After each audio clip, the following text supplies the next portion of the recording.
मित्रों,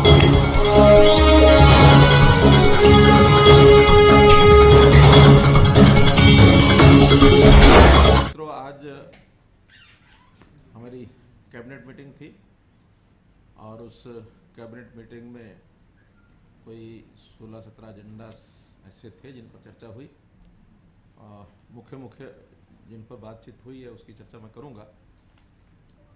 सबसे पहला तो एक रिकमेंडेशन हमने गवर्नर साहब को भेजी है कि विधानसभा का सत्र इस अगस्त के 26 तारीख को बुलाया जाए। मुझे लगता है कि राज्यपाल हमारी प्रार्थना को स्वीकार करेंगे और स्पीकर साहब को निर्देश देंगे कि 26 को दोपहर 2 बजे सत्र बुलाएं और वो सत्र कितना होगा बिजनेस एडवाइजरी कमेटी में, उस पर हम लोग 26 तारीख को ही प्रातःकाल निर्णय करेंगे। एक बड़ा विषय जो आज हरियाणा के लिए बहुत गर्व की बात है कि गुरुग्राम में हमारा जो मेट्रो के लिए हमने जो कॉरपोरेशन बनाई है उसका पहला प्रोजेक्ट अपने आप में एक इंडिपेंडेंट प्रोजेक्ट होगा। 28.8 किलोमीटर लंबी नई मेट्रो हुड्डा सिटी सेंटर से और जो गुरुग्राम की जो पहले पुरानी लाइन है रैपिड मेट्रो, उसको जोड़ेगी।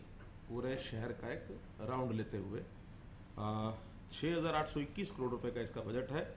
तो उसकी जो डीपीआर बनी है उसको आज कैबिनेट ने स्वीकृति दे दी है। कहाँ से कहाँ तक है? हुड्डा सिटी सेंटर गुरुग्राम से, और जो मेट्रो की जो रेल पहले बनी हुई है जिसको कभी रैपिड मेट्रो, प्राइवेट मेट्रो जो बनी हुई है, पूरा शहर को, पुराने शहर को घूम करके और 28.8 किलोमीटर लंबी ये रेलवे लाइन होगी।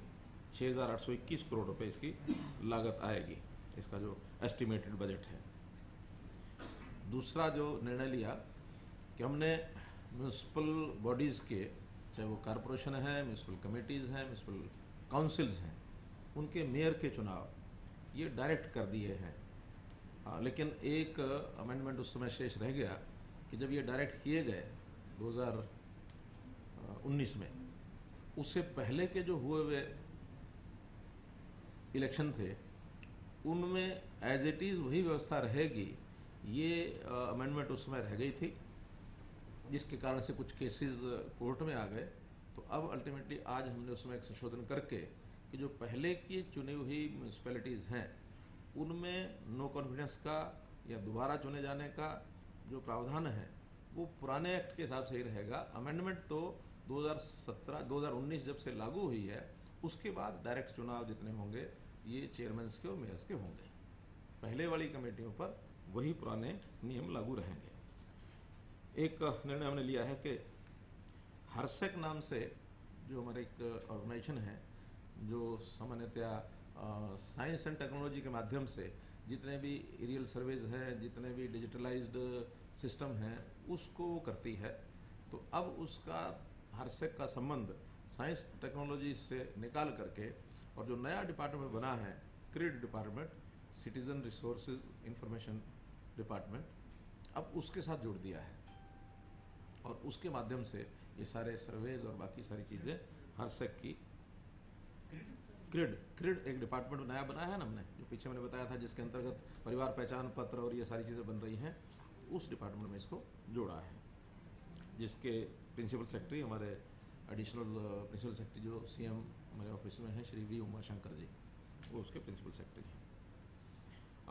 माइक्रो इरिगेशन का जो विभाग है वो अभी तक एग्रीकल्चर डिपार्टमेंट में था, लेकिन जैसे केंद्र में वाटर रिसोर्सेज एक डिपार्टमेंट है, उसमें पानी की से जुड़ी हुई जितने भी विभाग हैं, जितनी भी योजनाएं हैं, वो सब वाटर रिसोर्सेज डिपार्टमेंट में जैसे हैं, ऐसे ही हमने माइक्रो इरिगेशन विभाग को अब एग्रीकल्चर से निकालकर और इरिगेशन डिपार्टमेंट के साथ जोड़ा है, ताकि इरिगेशन के साथ तालमेल भी ठीक रहे और पानी का जितना भी बेस्ट यूज़ हम कर सकते हैं, वो चाहे नहरों का पानी है, चाहे वो अंडरग्राउंड वाटर है, और चाहे रीयूज ऑफ एसटीपीज वाटर, उसको कर सके। तो माइक्रो इरिगेशन को और बूस्ट देने के लिए इस काम को हमने किया है। पंचायती ज़मीनों पर नाजायज़ कब्ज़े, इस पर जो एक प्रावधान था जुर्माने करने का, वो प्रति एकड़ प्रति हेक्टेयर 5,000 रुपये से लेकर 10,000 रुपया प्रति हेक्टेयर था अभी तक। अब उसको 1% प्रति वर्ष उसका जो कलेक्ट रेट है उस रेट को फिक्स कर दिया है कि जो कलेक्ट रेट का 1% जुर्माना उसका हो सकता है। लेकिन अगर बहुत लंबे समय से कोई इलीगल उसके ऊपर कब्ज़ा है और उसको छुड़वाना है और मैक्सिमम उसका प्रेजेंट कलेक्ट रेट का 10%, ये इसकी कैप कर दी गई कि इतना जुर्माना लगेगा, इससे ज़्यादा नहीं लगेगा। अंबाला में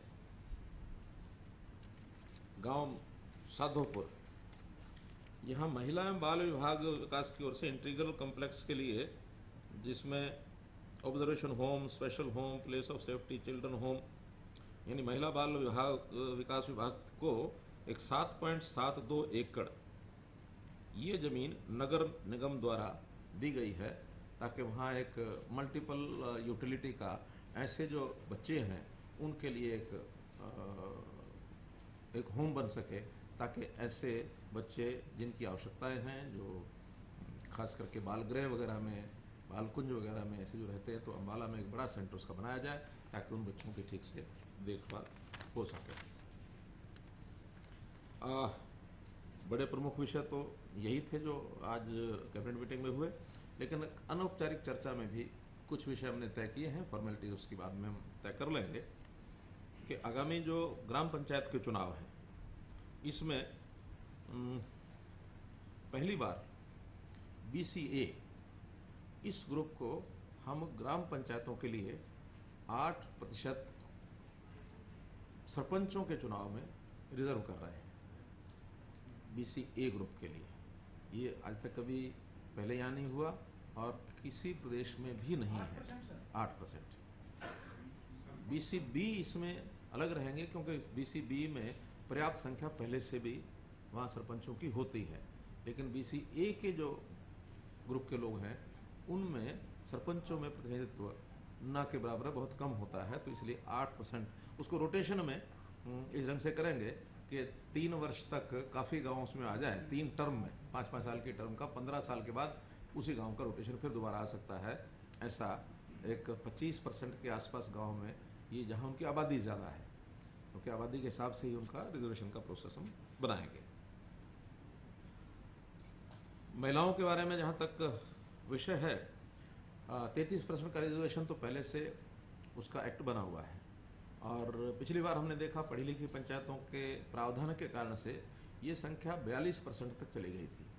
बहुत अच्छी एक अवेयरनेस जिसको कहना चाहिए महिलाओं के अंदर, पढ़ी लिखी महिलाओं के अंदर है कि पंचायती राज में 42% तक संख्या आई।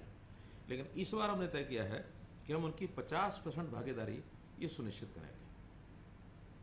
तो और आगे बढ़ने के लिए, यानी आधी आबादी आधी हिस्सेदारी ये ज़रूर हो, तो इस नाते से जैसे पहले हमने कई 50% भागीदारी, अब इसमें प्रारूप निकालेंगे क्या निकलेगा, लेकिन रिजर्वेशन का अलग विषय होता है, भागीदारी का अलग होता है। तो मैं शब्द प्रयोग कर रहा हूँ 50% की भागीदारी। अभी लाएंगे, बिल लाएंगे। अभी तो एक जैसे मैंने बताया अनौपचारिक बातचीत में हमारी सहमति हो गई है। हाँ, और ये वैसे भी दोनों पार्टियों के एजेंडे में ये विषय शामिल था, तो हमने एक विषय को मिल करके इस पर चर्चा करके इसको फाइनल किया है। हाँ जी, नहीं पंचायतों के चुनाव में बताया ना, पंच और सरपंच, हाँ पंचायतों के, और इसी प्रकार से पंचायत समिति और जिला परिषद, तो उन सब में 50% की भागीदारी हम सुनिश्चित करेंगे, ऐसा हमने तय कर लिया। कुल मिलाकर के सेशन के समय की जो बीच की औपचारिकताएं होती हैं वो भी कुछ निभाई गई हैं, तो अब सेशन का काम चलेगा। 26 तारीख आएंगे ही आएंगे।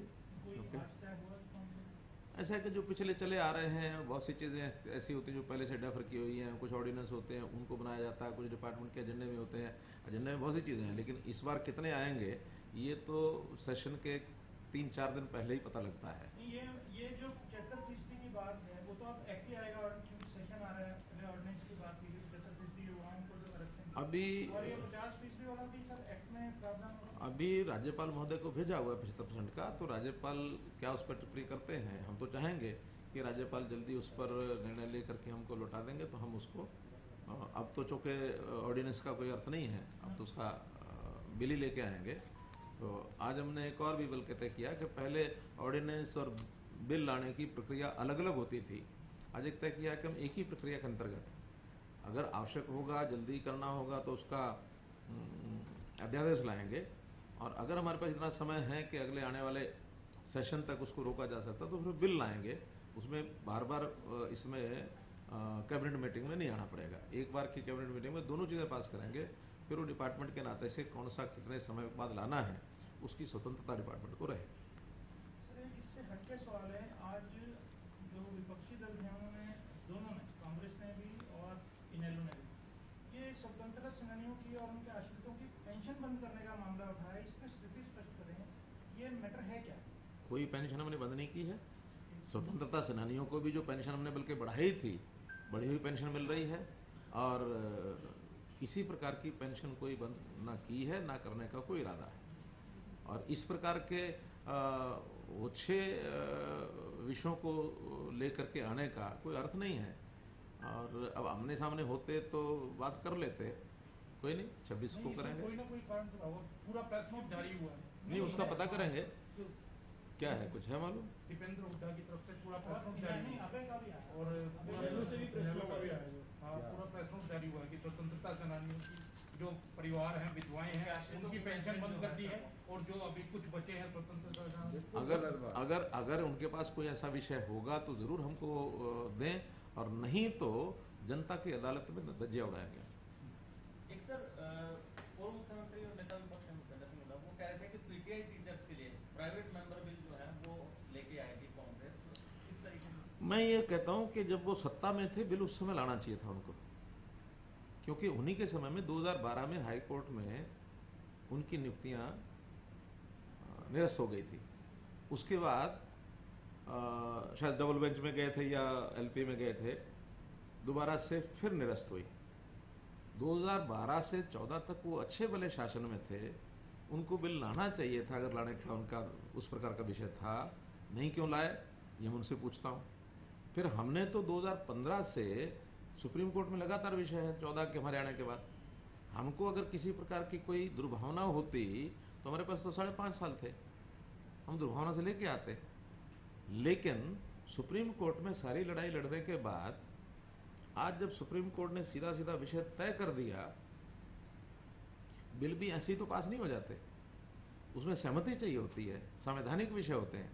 और कोई चीज़ सुप्रीम कोर्ट तय कर दे कि इस दिन ये रद्द होंगे, इनको कोई माना नहीं जाएगा, ये कर्मचारी हैं, क्योंकि प्रक्रिया पूरी की नहीं गई और बिना कर्मचारी होते हुए इतने साल वो रहे हैं, तो ये छूट दे दी कि भी जितने पैसे इनको मिल गए हैं उसका तो शो कि इनको मान के चलना चाहिए कि भी ये वापस लेने का हमारा कोई इरादा नहीं है, कोई रखना भी नहीं है। लेकिन आगे एक दिन ये कर्मचारी है नहीं, और इन्हीं पोस्टों पर जो स्टेटस उस समय इनकी भर्ती प्रक्रिया का था, उसी स्टेटस को शुरू करो कि इनको सबको बुलाओ, एक डेट दो, परीक्षा लो, एग्ज़ाम लो, वही सिस्टम रहेगा।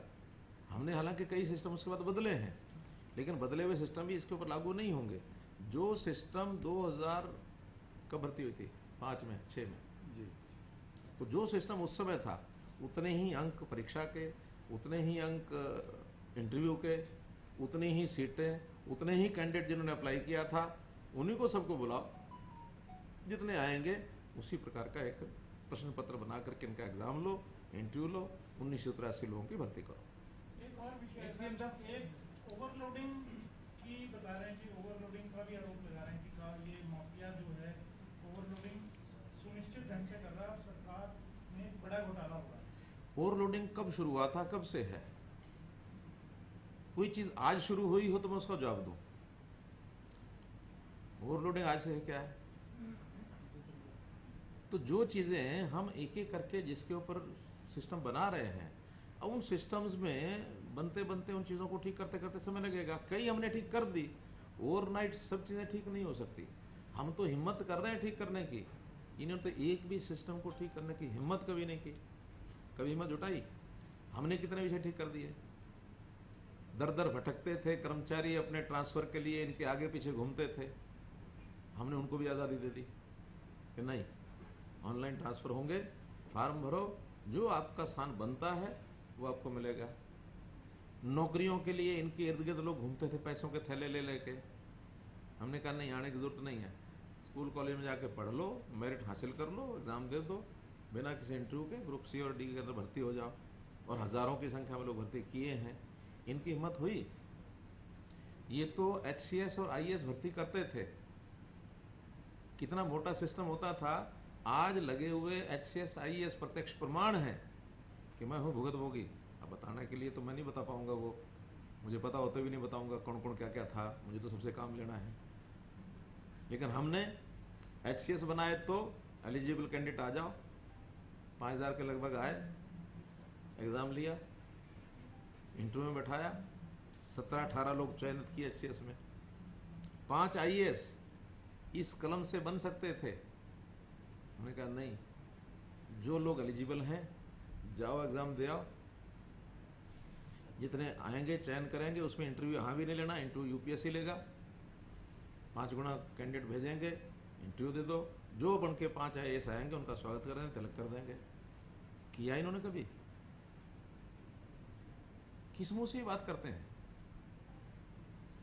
हमने एक एक चीज को ठीक करते करते, हाँ, सब तरह के लोग हैं। आज हमारे कर्मचारी अधिकारियों में ईमानदार भी बहुत लोग हैं, भ्रष्ट भी बहुत लोग हैं। सारे हम 3.5-4 लाख लोगों को एक पलड़े में नहीं डाल सकते, उसके ऊपर शिकंजा कसने का काम हमारा है। जो सिस्टम हम बनाने के लिए लगे हुए हैं, रजिस्ट्रियों का सिस्टम, किसी सरकार ने आज तक ऐसा बोल्ड स्टेप लिया हो कि 15 दिन के लिए रजिस्ट्रियां बंद, आज तक कभी सुना था? ये कब खोलने जा रहे हैं? अब कुछ तो एग्रीकल्चर के तो खोल दिए हमने, उसके लिए तो अपॉइंटमेंट लेना शुरू कर दिया। अभी 17 तारीख से उनकी रजिस्ट्रियाँ शुरू हो जाएंगी, और अगली भी 17 तारीख को रिव्यू कर लेंगे। जो सिस्टम हमने बनाने शुरू किए हैं, अगर वो सब बन गए होंगे, क्योंकि 6-7 डिपार्टमेंट है इसमें, ये केवल रेवेन्यू डिपार्टमेंट का काम नहीं है। रेवेन्यू डिपार्टमेंट में तहसीलदार रजिस्ट्रियाँ करता है, लेकिन रिक्वायरमेंट तो उस चीज़ को दुरुस्त करने की कई डिपार्टमेंट्स की है। तो हमने सभी डिपार्टमेंट्स को इंटीग्रेट किया सिस्टम को, कि अब NOC वगैरह लेने की आवश्यकता नहीं है।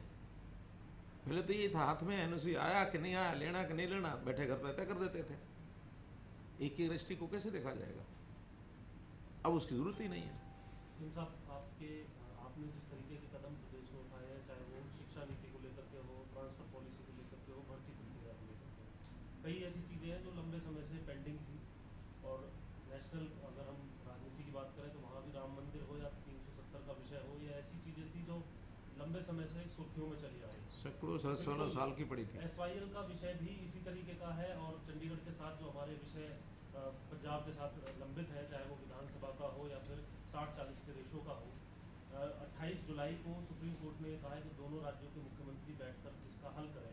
क्या उसमें कोई आगे कोई चर्चा आपकी या उनकी आपसे इसको लेकर के हुई है? क्योंकि 2 सप्ताह का वक्त 28 जुलाई को दिया। देखिए, उस विषय में चूँकि दोनों राज्य सरकारें हैं और साथ में केंद्र सरकार है, अब दोनों राज्य सरकारें आपस में अपने आप बैठ जाएं, कोई विवाद तो दोनों सरकारों में है। अगर इतना विवाद आसान होता सुलझना, तो ये आज से कभी सुलझ गया होता। तो हमारी अपेक्षा यही है कि केंद्र सरकार के ओर से हमको बैठाया जाएगा, उनको कोई तिथि दे के बुला लेंगे और हम बैठेंगे। सुप्रीम कोर्ट का जो आदेश है उसके अनुसार प्रक्रिया पूरी करेंगे, और इसमें करने लायक कुछ नहीं है। SYL का पानी चाहिए, जो SYL की निर्णय हो चुका है उसको एग्जीक्यूट करना है, कुल मिलाकर के केंद्र सरकार ने करवाना है, पंजाब सरकार ने करना है। तो इतना विषय है, इसको किस ढंग से कराएंगे, कब से कराएंगे, केंद्र सरकार बैठ करके तय करा देगी। सुप्रीम कोर्ट में जाके बता देंगे, और नहीं कोई समझौता फैसला हुआ तब भी सुप्रीम कोर्ट को बता देंगे। अल्टीमेटली सुप्रीम कोर्ट के निर्णय पर हमको भरोसा है कि सुप्रीम कोर्ट जो निर्णय करेगा वो हमारे हित में करेगा, हक में करेगा, बहुत जल्दी करेगा। एक जो विधानसभा का लेकर के मामला है कि 60-40 का है, उसमें भी पंजाब के स्पीकर करें 1 इंच जमीन नहीं देंगे। देखिए, बहुत ऐसे का भी जो मामला है, मैंने बताया ना, बहुत ऐसे विषय हैं जो आज नहीं खड़े हुए, सालों साल के हैं। और हम ये समझें कि सारे विषय आज एक दिन में निपटेंगे, ऐसा नहीं। कभी कोई निपटेगा, कभी कोई निपटेगा। सद्भावना कभी कभी बनती है, और प्रभु सद्बुद्धि भी कभी कभी देता है, सब किसको आ जाए। एक जो एससीटी की रिपोर्ट है उसको विजिलेंस जांच करवा रहे हैं। एससीटी की जो रिपोर्ट आई थी शराब मामले में उसको विजिलेंस अभी उसका अध्ययन करेंगे। और भ्रष्टाचार के साथ हमारी लड़ाई है, हम भ्रष्टाचार को खत्म करने के लिए जो ठीक लगेगा वो करें।